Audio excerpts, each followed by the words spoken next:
Hello students, in past video we are finally discussed the main thing, that is a dimensional analysis as well as the dimensional formula.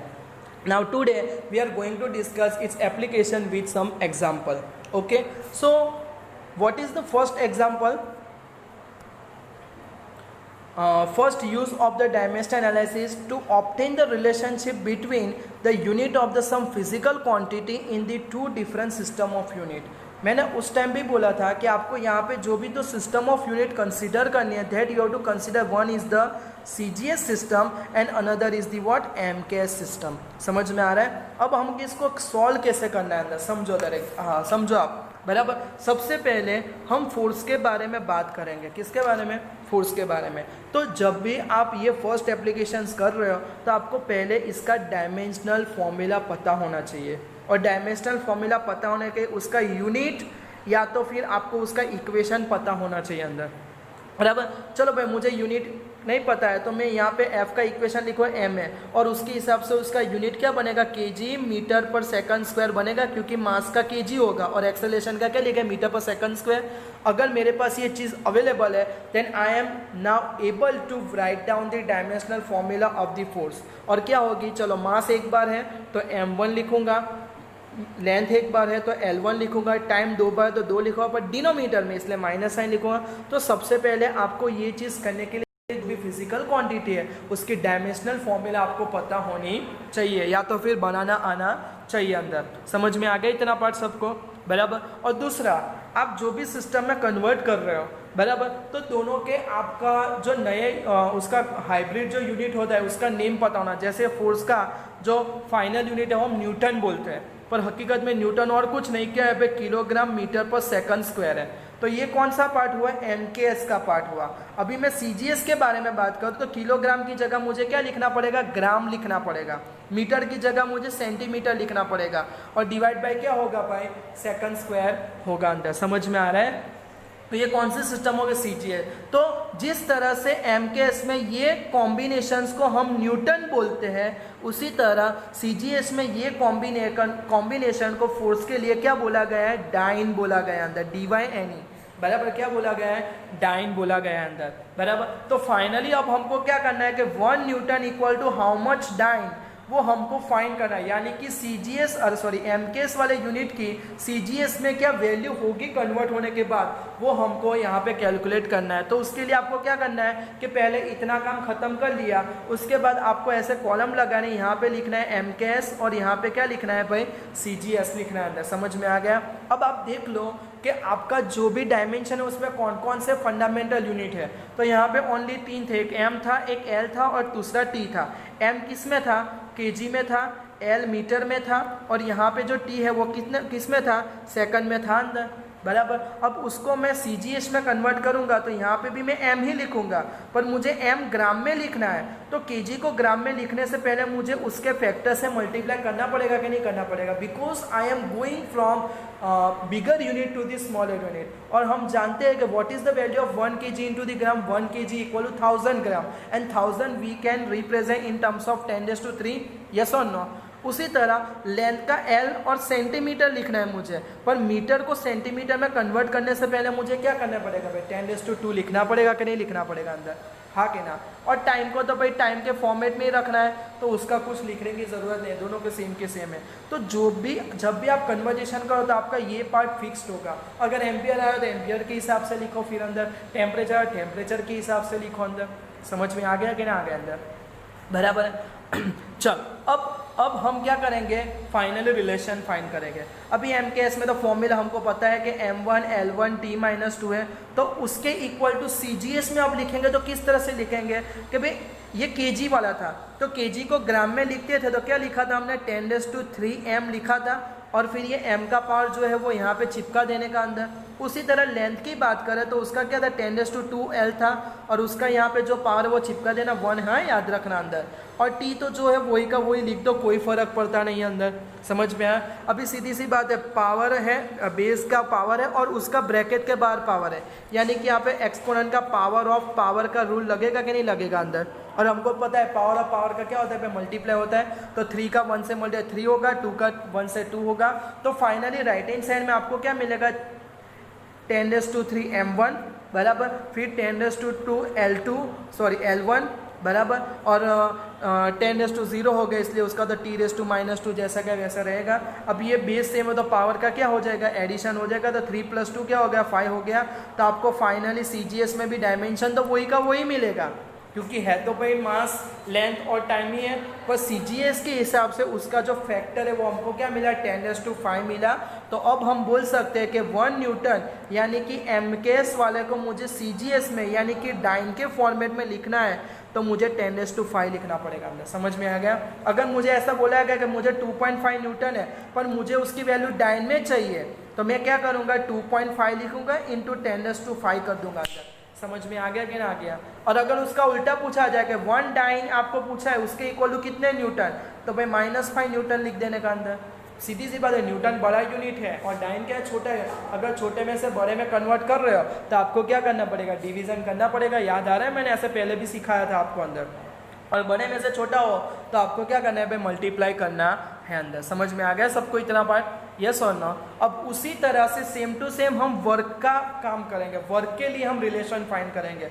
तो work की बात करें तो उसका MKS में जो unit है उसका नाम क्या है भाई, जूल है। अंदर बराबर। और उसी तरह जो वर्क है उसका CGS में जो यूनिट है उसका नाम आपके लिए नया है, क्या नाम है, अर्ग है। अंदर क्या है, ERG, अर्ग CGS में। अब यूनिट की बात करें तो वर्क का यूनिट मुझे शायद नहीं पता है, जूल तो पता है पर फंडामेंटल यूनिट में क्या है वो नहीं पता है। तो आपको वर्क का एक इक्वेशन पता था शायद, फोर्स इनटू डिस्प्लेसमेंट लिखते थे अंदर, हाँ के ना। अभी फोर्स की डायमेंशनल फॉर्मूला तो आपको पता है कि नहीं पता है, क्या है, m1 L1 T-2 है, और d की क्या होगी, L1 होगी कि नहीं होगी। तो फाइनली आपको ये जो W है उसका डायमेंशन किस में मिला, जब भी डायमेंशन लिखोगे तो फिजिकल क्वांटिटी को इस तरह स्क्वायर ब्रैकेट में लिखा था, m1 L की 1 और 1 तो 2 पावर हो जाएगी, और t⁻² क्या होगा भाई, -2 होगा कि नहीं होगा अंदर। तो आपको वर्क की डायमेंशनल फॉर्मूला मिल गई अभी, हाँ के ना, बराबर। अब वर्क की डायमेंशनल फॉर्मूला पता है और आपको दोनों के MKS और CGS यूनिट का रिलेशन भी नेम भी पता है कि भाई एक को जूल बोलते हैं दूसरे को अर्ग बोलते हैं। तो फाइनली 1 जूल इक्वल टू कितना अर्ग होगा वो हम अभी फाइंड करेंगे। वही का वही MLT लिखा था, यहाँ पे भी MLT 10⁻3 10⁻2 और यहाँ पे कुछ नहीं आएगा, जो हमने लिखा था वही का वही रहेगा।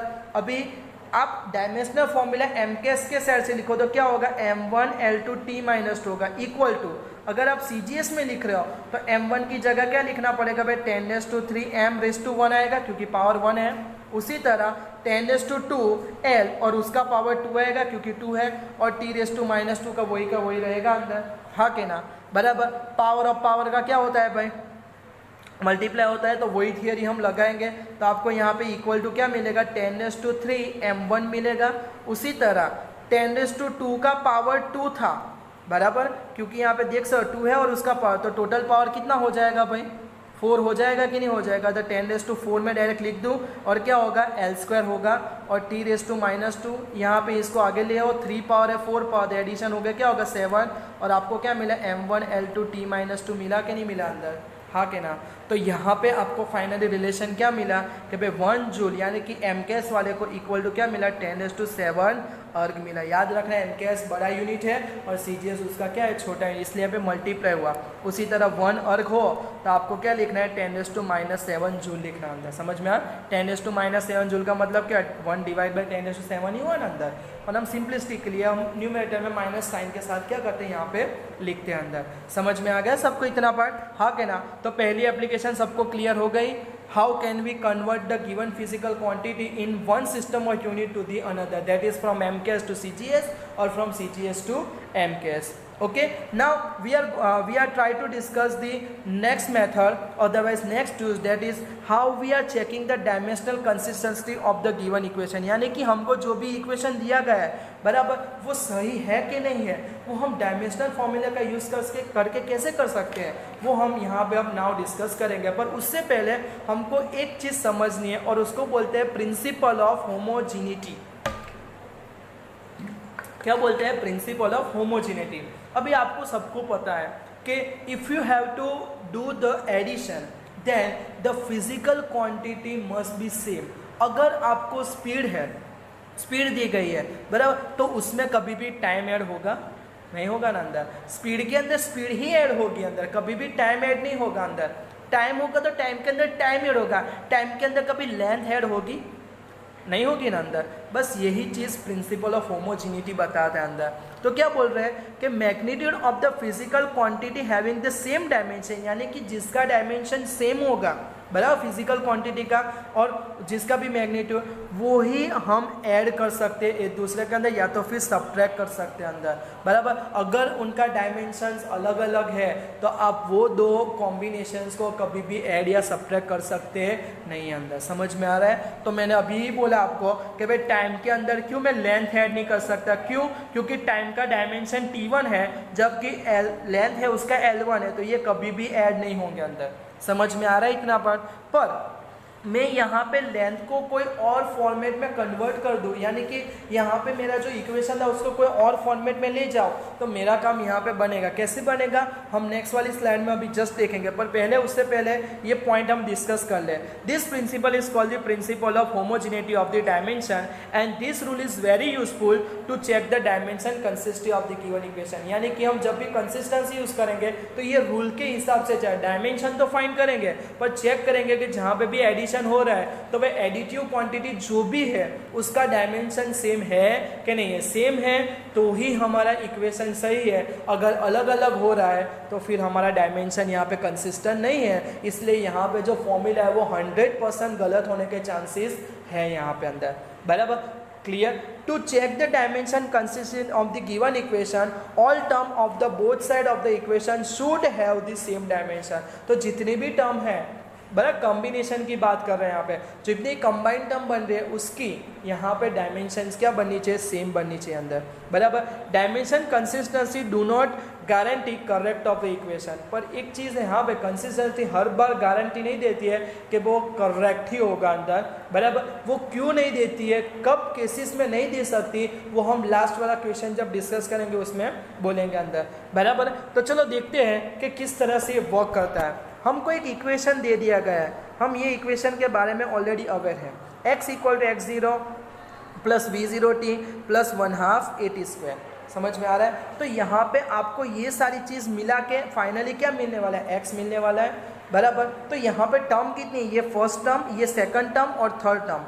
तो यहाँ पे सबका डायमेंशन किसके बराबर होना चाहिए? x के डायमेंशन। अभी x खुद क्या है भाई? डिस्टेंस है बराबर, तो उसका डायमेंशन क्या होगा? l1 होगा। उसी तरह x0 क्या है? इनिशियल डिस्टेंस है, तो उसका डायमेंशन भी l1 होगा। अब v0t की बात करें तो v0t का v0 यानी कि इनिशियल वेलोसिटी, वेलोसिटी का डायमेंशन क्या लिखते थे हम? l1 t-1 लिखते थे, मीटर पर सेकंड था उसका यूनिट। तो मीटर का l1 और टाइम का -1 क्योंकि डिवाइड बाय आता था और मल्टीप्लाई बाय t1 है।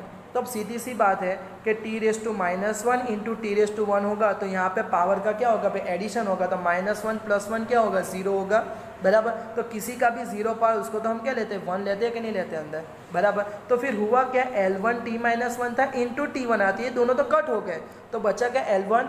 यानी कि यहाँ पे v0t का जो कॉम्बिनेशन है उसका डायमेंशन, बोले इंडिविजुअली यहाँ पे उनके डायमेंशन अलग अलग है, पर उनका मल्टीप्लिकेशन या तो फिर डिवीजन जब भी होता है उसके बाद हमको जो रिजल्टेंट डायमेंशन मिलता है बराबर वो x के इक्वल है, यानी कि वो x के इक्वेशन में फिट होते हैं।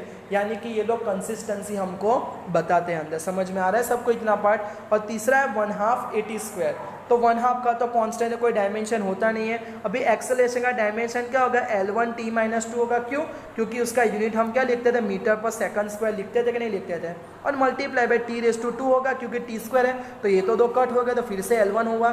तो यहाँ पे हम देख सकते हैं कि सब जो टर्म है, तीनों की तीन टर्म, सबका डायमेंशन जो रिजल्टेंट है वो हमको क्या मिल रहा है? l मिल रहा है बराबर। जो हमारे डिस्प्लेसमेंट है उसके साथ मैच हो रहा है, तो हम बोल सकते हैं कि yes this equation is consistent, यानी कि इक्वेशन डायमेंशनल एनालिसिस के हिसाब से क्या है भाई? करेक्ट है अंदर। समझ में आ गया सबको? एक और एग्जांपल लेके समझने का ट्राई करते हैं हम अभी बराबर।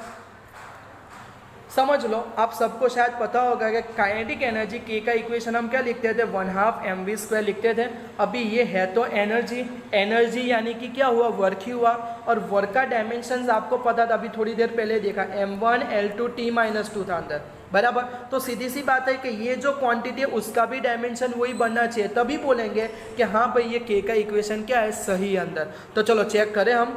तो यहाँ पे क्या है भाई 1/2, तो उसका तो कोई डायमेंशन होता नहीं है। फिर क्या था, mv² था, तो इसका क्या लिखते थे हम, kg लिखते थे। तो kg का क्या होगा भाई, m1 होगा कि नहीं होगा। और वेलोसिटी है तो उसका हम क्या लिखते थे, L1 डिवाइड बाई T1 लिखते थे, मीटर पर सेकंड। और उसका क्या दिया गया भाई, स्क्वायर दिया गया। अब पावर और पावर का मल्टीप्लाई कर दे तो क्या होगा, L2 और T को ऊपर ले जाओ और उसका भी 2 पावर तो -2। तो देखो आपको सेम डायमेंशन मिला कि नहीं मिला अंदर, यानी कि यहाँ पे prove the kinetic energy work का ही डायमेंशन है। और ये इक्वेशन हमारा क्या है भाई, सही है, यानी कि कंसिस्टेंट है अंदर। समझ में आया कि नहीं अंदर, बराबर। अगर मैं m² v² ले लेता तो आपको फॉर्मूला क्या मिलती है, m2 L2 T -2 मिलती, जो k का इक्वेशन में नहीं आता है। तो यानी कि यहाँ पे m² v² वाला जो कंसेप्ट है वो क्या है, गलत है अंदर। समझ में आ गया यहाँ पे सबको इतना पार्ट, यस और नो, बराबर। और तीसरी एप्लीकेशन है वो क्या बताती है हमको अंदर भाई, के to derive the equation of the physical quantity in terms of the other physical quantity, बराबर। तो एक्चुअल में होता क्या है, जब भी हम प्रैक्टिकल करते हैं तो प्रैक्टिकल से हमको खाली इतना कभी कभी पता चल जाता है, given physical quantities vary with respect to the some other quantities, बराबर है। तो हमको खाली इतना ही पता चलता है कि कोई भी फिजिकल क्वांटिटी कौन कौन सी चीज़ बदलने से बदलती है वो पता चलता है, पर कितना बदलने से कितना बदलेगी वो हम 100% श्योर प्रैक्टिकल से कभी कभी नहीं कह पाते अंदर। समझ में आ रहा है, बराबर। तो उसका सॉल्यूशन हम करें तो करें कैसे, तो डायमेंशन एनालिसिस यहाँ पे हमको हेल्प कर जाता है अंदर कि भाई अगर ऐसा हो तो हम इजीली डायमेंशनल फॉर्मूला का यूज़ करके वो रिलेशन कौन सा होगा वो फाइंड करना है तो वो कर सकते हैं अंदर। फॉर एग्जांपल आपने सबने 10th में जूल हीट का कंसेप्ट आपने समझा होगा, और जूल हीट का जो इक्वेशन है वो आपने कुछ I²RT ले आया था अंदर, हाँ क्या ना।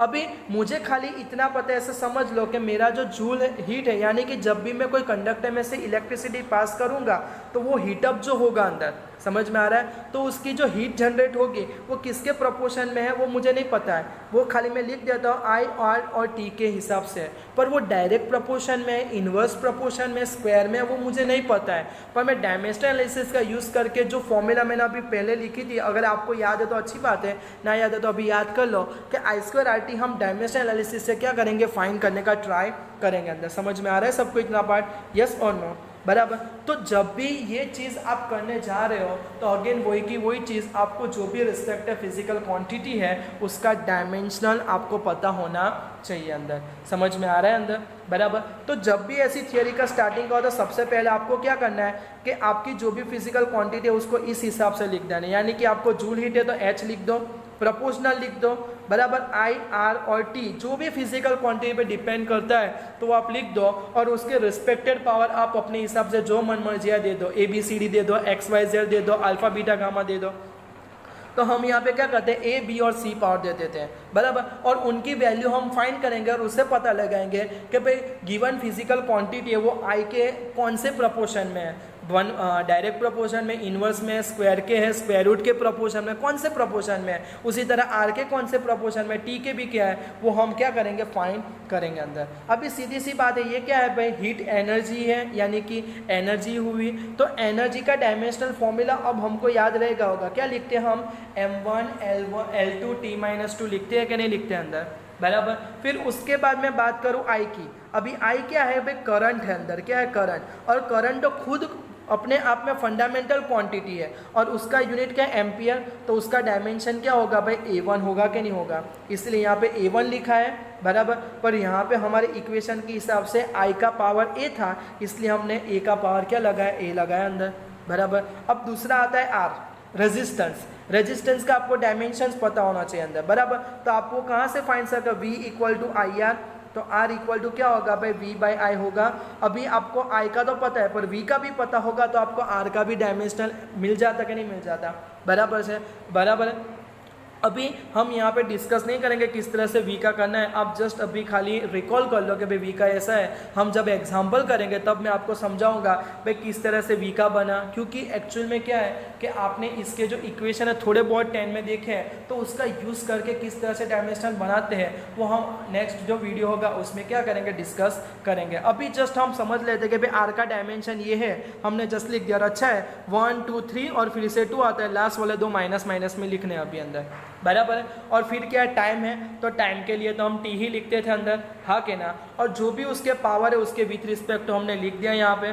सबको समझ में इतना आ रहा है कि नहीं आ रहा है? अब यहाँ पे बात करिए तो यहाँ पे ए का पावर ए है, बराबर, तो हम क्या लिखेंगे भाई, ए का पावर ए लिखेंगे। उसी तरह यहाँ पे पावर ऑफ पावर का मल्टीप्लाई करके हमको ए का एम का पावर बी मिलेगा, एल का 2b मिलेगा, टी का -3b मिलेगा और ए का -2b मिलेगा कि नहीं मिलेगा, अगर ये ऑपरेशन कंप्लीट कर रहे हो। और फिर लास्ट में आपको टी का क्या पावर मिलेगा, सी मिलेगा, बराबर। अब क्या करो, एम वाले पावर को ऐड कर दो, एल जितने हो उतने पावर ऐड कर दो, टाइम वाले के पावर को ऐड कर दो और उसी तरह ए वाले पावर को भी ऐड कर दो। तो वो इक्वेशन से आपको पता चल जाएगा कि भाई m पूरे इक्वेशन में अकेला है, यानी कि m का 1 और उसका b था, यानी कि आपको m का खाली कितना पावर मिलेगा, b पावर मिलेगा अंदर, हाँ के ना। उसी तरह l भी पूरे इक्वेशन में अकेला ही है, तो l का 2b पावर था तो वही का वही रहेगा। फिर टाइम की बात करो तो टाइम का एक तो -3b पावर था और प्लस कितना था, c था, तो देखो वही लिखा है उन्होंने, c -3b लिखा है, सेम ही हुआ ना दोनों मैथमेटिकली अंदर, बराबर। और a की बात करो तो उसका ऑलरेडी a था और दूसरा क्या है, -2b आया है यहाँ पे अंदर, बराबर, तो लिख दो a का, बराबर। अभी आपका यहाँ पे भी MLT है, यहाँ पे भी MLT है, यहाँ पे a पर नहीं है तो नहीं है, तो यहाँ पे 0 समझ लेने का। समझ में आ रहा है कि नहीं आ रहा है अंदर, बराबर। तो अब आप देख सकते हो कि ये दोनों इक्वल है, तो सीधी सी बात है कि अगर बेस सब के सब सेम है तो फिर उसके पावर भी क्या होने चाहिए, सेम होने चाहिए। तो आपको यहाँ पे लिखना है कंपेयरिंग देयर पावर्स, बराबर, अथवा कंपेयरिंग रिस्पेक्टेड पावर। तो अगर हम मास का पावर कंपेयर कर रहे हैं तो लेफ्ट हैंड साइड में 1 है, जबकि यहाँ पे क्या है, b है, तो आपको देखो पहला कांस्टेंट की वैल्यू मिल गई कि ना मिल गई, b = 1, हाँ के ना, बराबर है। फिर उसी तरह लेंथ की बात करें तो यहाँ पे 2b है और लेफ्ट हैंड साइड में क्या है भाई, 2 है, तो फिर से आपको b की ही वैल्यू मिलेगी और 1 ही मिलेगी, जो होगी वही मिलेगी। ऐसा नहीं कि दूसरा इक्वेशन होगा तो दूसरी वैल्यू मिलेगी अंदर, क्योंकि 2 2 कट हो गया तो b की वैल्यू 1 मिली, यानी कि हमारा आंसर भी सही है, दोनों के हिसाब से सही जा रहा है तो अंदर, बराबर। और यहाँ से हमको भी पता चल जाएगा अगर नहीं हो रहा है तो भाई डायमेंशन में हमने कुछ लोचा लगाया था अंदर, बराबर। अब t की बात करें तो t का क्या है भाई, c -3b पावर है, जबकि लेफ्ट हैंड साइड में कितना पावर है भाई, -2 पावर है अंदर। अभी b की वैल्यू तो आपको पता चल गई अंदर, हाँ के ना, बराबर। तो b की वैल्यू रख दो और सामने ले जाओ अंदर, तो c = क्या होगा, -2 तो है, ये प्लस हो जाएगा, b की वैल्यू 1 है तो 3 × 1 3 होगा, तो फाइनल c की वैल्यू भी आपको क्या मिली भाई, 1 मिली, हाँ के ना, बराबर। और उसी तरह a का पावर कंपेयर करोगे तो a का पावर a -2b है, जबकि यहाँ पे कुछ नहीं, यानी कि 0 लेंगे तो a = क्या होगा, 2b होगा, b की वैल्यू 1 है, तो a का आंसर क्या है, 2 आया कि ना अंदर, समझ में आ रहा है। अभी आपने फॉर्मूला क्या ली थी, h = I a, बराबर, फिर r का b पावर और t का c पावर लिखा था, तो आपको फाइनली ABC सब मिल गया कि ना मिल गया। तो I का क्या लिखेंगे, R का 1 लिखेंगे और T का भी 1 लिखेंगे, तो देखो फॉर्मूला बन गई कि ना बन गए डायमेंशन का यूज़ करके अंदर, हाँ के ना, बराबर। तो इस तरह से आप कोई भी रिलेशन फाइंड करना हो तो कर सकते हो। हर बार हमको फ़ायदा नहीं करता है, पर जब भी आपका जो भी प्रोपोर्शन है तो प्रोपोर्शन जब निकालेंगे तो उसके बाद हमको कांस्टेंट लिखना पड़ता है। तो अगर ये कांस्टेंट मेरा डायमेंशन लेस होगा तो मुझे हर बार ये सही रिलेशन बता देगा अंदर, समझ में आ रहा है। तो हमने यहाँ पे तीनों की तीन एप्लीकेशन समझी, पर कुछ लिमिटेशंस यहाँ पे आती है। So now we are trying to discuss what are the limitations of dimensional analysis, यानी कि डायमेंशन जो एनालिसिस है उसकी भाई लिमिटेशन कौन कौन सी अंदर। तो पहली सी चीज़ है कि यहाँ पे आप जब भी इक्वेशन लिखते हो अंदर तो उसमें जितनी भी फिजिकल क्वांटिटी हो सब पे पावर आएगा अंदर।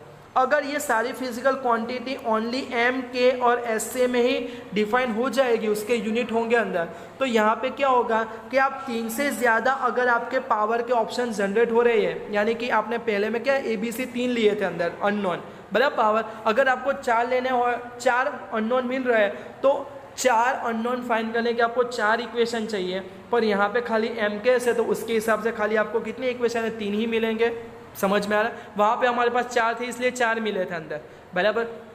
तो यही यहाँ पे प्रॉब्लम आता है कि जितने अननोन है उतने इक्वेशन बनते हो, ठीक है, अगर नहीं बनते हैं तो फिर डायमेंशनल एनालिसिस हमारे लिए कोई काम का रहता नहीं है अंदर, बराबर। तो यही चीज़ यहाँ पे समझाई गई कि in the dimensional equation containing the MLT we get at best only the three equation by equating the indices, that is the power of MLT.